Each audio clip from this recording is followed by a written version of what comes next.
जुळे सोलापुरातील वानकर नगर येथील पत्रा शेडमधील होंडा दुचाकी गोडाऊनला सकाळी अचानक आग लागली.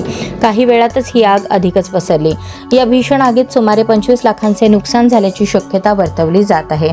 महापालिका अग्निशमन दलाने तत्परतेने प्रयत्न करून पाऊण तासात आग आटोक्यात आणली.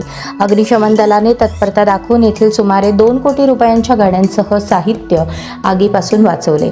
शहरातील जुळे सोलापुरातील वानकर नगर येथील देविका गॅस एजन्सी जवळील प्लॉट नंबर 314 येथील होंडा गोडाऊनला सकाळी भीषण आग लागली. या ठिकाणी मोठ्या संख्येने दुचाकी गाड्या होत्या. या पत्रा शेडसह परिसरात ही आग मोठ्या प्रमाणात पसरली. मोठ्या प्रमाणात धूर निघत होता.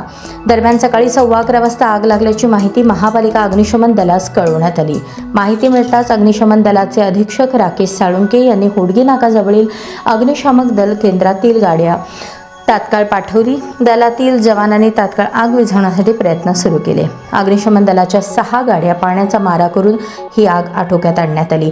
अग्निशमन दलाच्या जवानांनी या गोडाऊनमधील मोठ्या संख्येने असलेल्या दुचाक्या गाड्यांपर्यंत आग पोहोचण्यापूर्वी विझवली. त्यामुळे सुमारे 2 कोटींच्या गाड्या आणि साहित्य आगीपासून वाचवण्यात अग्निशमक दलाच्या पथकास यश आले.